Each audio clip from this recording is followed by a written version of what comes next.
I'm giving you my top 20 first baseman for the 2023 fantasy baseball season. But of course, if you like baseball or fantasy baseball content, hit that subscribe button. So today we're talking 20 players. I'm going to try to get through them as fast as I can. Right at the top, I have 4 names you can honestly pick depending on who you prefer. The top 4 are Freddie, Freeman, Vladimir Guerrero Jr., Paul Goldschmidt, and Pete Alonso. Freeman is my 1 right now, and that's honestly because he's just so solid and safe. We did see a small dip in the power last year, but that feels rather fluky. All the underlying metrics are still very strong. He also has elite plate discipline where very few players in this league have that same type of discipline. And the interesting thing is he actually stole bases last year, 13 for 16 on the base paths. This year, it should get easier for base runners to steal bases, so him getting around 10 or so isn't out of the question again. His ceiling isn't quite what the other guys behind him have, but his floor feels like the highest at the position. Next up, Vladimir Guerrero Jr. A lot of this is upside. The issue with him is he returned to hitting too many ground balls last year, and you saw the dip in the power a little bit, the dip in the batting average, but that felt like the floor. When you have a floor of batting in the middle of one of the best lineups in baseball, hitting at least 270 and having 30 plus home runs,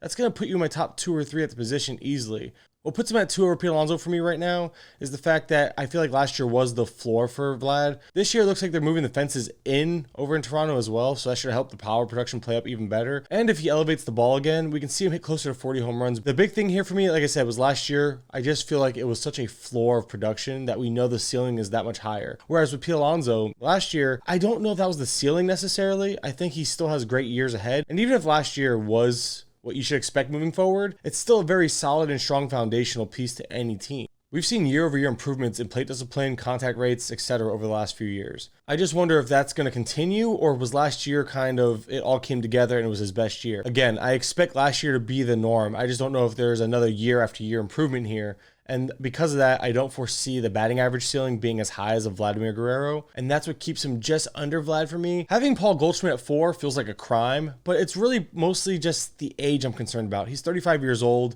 Players often fall off a cliff as they enter their 30s, and now he's in his mid-30s. And for baseball players, that is rather old. Fun fact, he's 20 for 20 on his last 20 attempts and hasn't been caught stealing since 2019. He's played at least 155 games every year since 2015. That is a very, very tough thing to do in today's game, and he manages to still do it. Goldschmidt has a very selective approach at the plate and has hit at least 294 each of the last 3 years, hitting over 300 in 2 of those years. The only reason why he's a little lower is simply because I'm hedging my bets on the age here. I know it shouldn't be too much of a concern, but when you're splitting hairs, you need a tiebreaker. The age issue and concern for potential fall off at his age is that tiebreaker that puts him at 4 amongst this big 4th position. Big time upside, but the floor isn't as high. Matt Olson comes in 5th here for me, but we saw the shift hinder him last year. The shift is no longer in play. We should see a bounce back in the batting average department. The power is legit. He's going to hit 30 plus. That shouldn't be a question. He's going to hit one of the best lineups in baseball as well, but it's the batting average. Sure, it's going to improve, but by how much? If he's a 250 hitter, no one should be surprised. If he hits 265, 270, that's also within the range of outcomes here. We've seen him do it before. It's simply the fact that his floor is a little lower than those guys ahead of him that keeps him out of that top tier, but puts him at 5 for me. A guy I'm higher on the consensus is Jose Abreu. I'm expecting a power bounce back. He gets those Crawford boxes now, and he hits in one of the best lineups in baseball. Again, the trend you're seeing, and you'll always see with guys at the top of rankings. Lineup placement matters because counting stats matter, because lineup protection can help as well. I don't see any reason why Jose Abreu can't bounce back considering how strong those power metrics were last year. And there hasn't been really any decline in his game as he's gotten older either. From solid and safe to high upside. Vinnie Pasquantino at 7 is just an upside play here. We saw the power potential. We know he can make great amount of contact. He puts that all together and you're in for a strong 4-category production here. He has a very patient plate approach while making a ton of contact. Not to mention he pairs all that with hitting the ball hard. For him, counting stats might be an issue and that's where he gets dinged. And honestly, he could be a little lower and we're entering a new tier of player here. But Vinnie P has all the makings of a potential breakout. And because of that, I'm ranking him a bit aggressively here. At number 8, I have Nathaniel Lowe. He came from Tampa and always had a very passive approach. Well, last year we saw him kind of flip that on its head, was more aggressive, swinging at more first pitches than usual. And with it, we saw the production follow. He enters this year with a team that keeps improving around him, should hit in the heart of the order as well. But with that change in approach I mentioned, we actually saw him improve the K rate, so there was positive tangible change with an actual change in approach. stuff you like to see, correlation there, you know? Another good thing is the fact that he improved that ground ball rate. Elevating the ball more leads to more power production, leads to more extra base hits. It's just something you want to see hitters do. Now, he did have a huge second half, absolutely monstrous. That is not going to sustain, obviously. He's due for some major BABIP regression, but all things considered, there's still a solid foundation. Number 9 is Rhys Hoskins. I think you know what you're getting here. Big time power upside, big time runs and RBI upside in this lineup. Health has been an issue in the past, but again, you're drafting him for power here. And if you're in OBP or points leagues, this is one of those guys that jumps from being around fringe top 10 to fringe top 5 because he's just that elite in terms of on-base ability. Tangent time. If you comment with your league type or players you want to know more about or just settings you want to know more about or players that fit these settings better, anything like that, I'll answer them in the comments. Just hit me in the comments below. Now, number 10, I'm a little above consensus here, but I put Anthony Rizzo there. And it's because I expect him to not only improve with the shift in terms of BABIP against the shift, he should be hitting closer to 240, 250 this year again instead of like the 220 or so last year we saw. But it's the fact that he still has that high contact rate,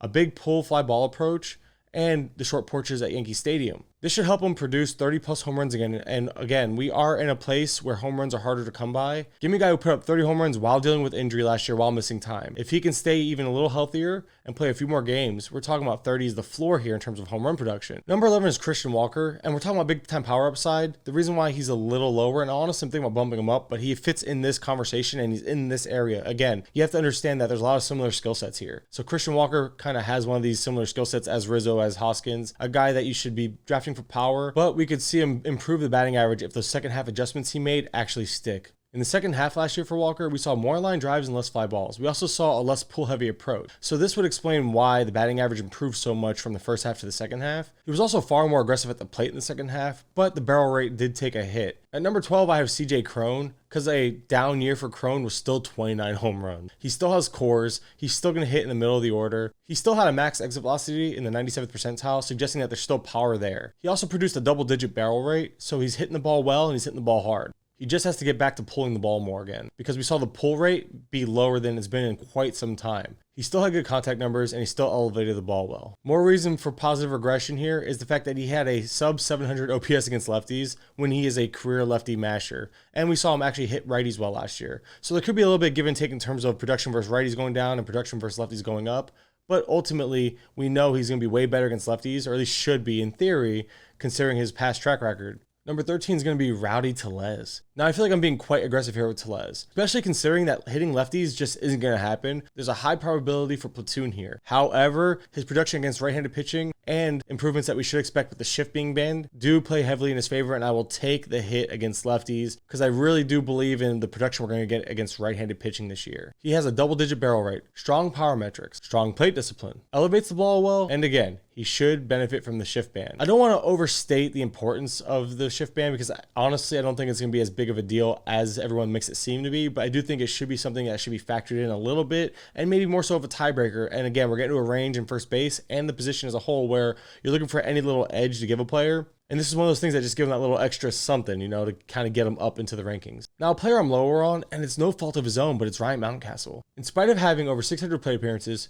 fantastic quality of contact metrics, and strong power metrics, he only hit 22 home runs. I don't know how we can expect much more or better if he had everything go right for him last year and we still only got what we got. If there was a reason for optimism, it's because the second half, that production kind of took a hit. Mostly because that fly ball rate spiked, and it looks like he started getting under the ball a little too much because the infield fly ball rate doubled, the hard hit rate took a dip, not to mention we saw the BABIP drop to 272. So if he can build off that first half, maybe there is a chance for closer to 30 home runs this year, but it's just hard to bank on because again, considering the metrics were all there, the plate appearances were there, and the production was not. I do think he hits more than 22 home runs. He's one of those guys that I could easily see moving up my rankings sooner than later, but right now I'm just a little lower on him. Number 15 is going to be Andrew Vaughn. Plus prospect pedigree, knows his position going into the year, returning to his natural position, knows his role entering the year, and that's just the mental side of the game that we can't quantify in numbers. If you look at some of the numbers, strong contact rates, does hit too many ground balls, hopefully he can fix that though, decent power metrics, and he's only 25 years old, betting on the breakout here. Number 16 is going to be Josh Naylor. Again, somebody I'm higher on the consensus. He might platoon another guy similar to Rowdy in terms of just not having best splits against lefties, aka he really can't hit a lefty.